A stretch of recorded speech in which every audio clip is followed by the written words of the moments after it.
On the car? In the car. Kira-kira yang mana nih jawabannya? Nah, ini soal yang paling mudah tapi paling banyak yang salah. Kalau misalnya teman-teman nih ditanya kayak tadi, kira-kira nomor 1 ini on the car apa in the car? Oh, in dong, karena in di sini kita masuk ke dalam mobilnya, makanya jawabannya adalah in. Oke, I can accept that. Bagaimana dengan yang kedua? I think they are bla bla bla the bus. On the bus, in the bus. Oh, in juga dong, karena kita kan masuk nih ke dalam bus. Alright, I can accept that too. Bagaimana yang ketiga nih? She is probably still bla bla bla train. Bagaimana nih? On apa in nih? Oh, pasti in juga dong, kan kita masuk dari pintu si trennya. Alright, tapi kalau teman-teman jawab semuanya pakai in, maka teman-teman itu hanya benar 1 dan 2-nya salah.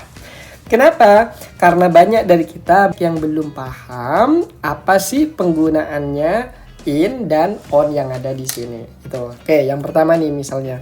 On itu teman-teman digunakan ketika kita punya sebuah kendaraan dan kendaraan itu kita bisa berdiri di dalamnya kayak gini.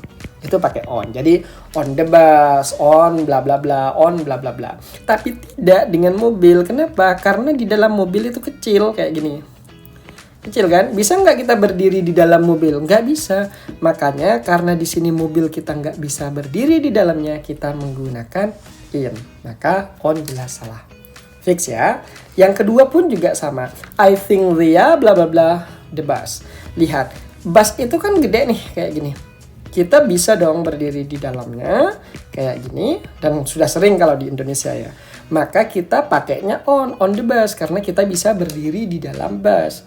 Tapi kita tidak bisa bilang in the bus. Kenapa? Karena in itu digunakan untuk sebuah kendaraan yang notabene-nya kita tidak bisa berdiri di dalamnya. Kita biasanya duduk aja, makanya kita pakai in.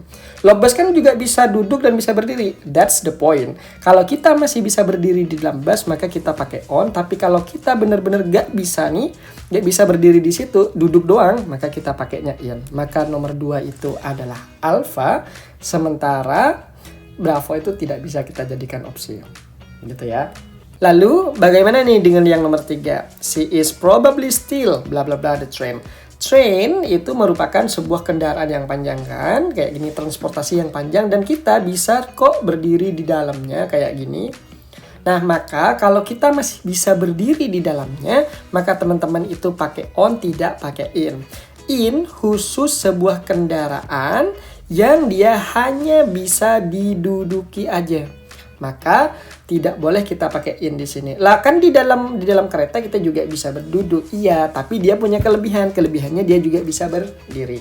Makanya kita pakai on di dalam bus. Sekarang coba teman-teman jawab soal nomor 4, kira-kira on apa in. Dan yang nomor 5, Alpha Bravo Charlie apa Delta. Gitu ya. Saya tunggu di kolom komentar and see you tomorrow. Bye bye.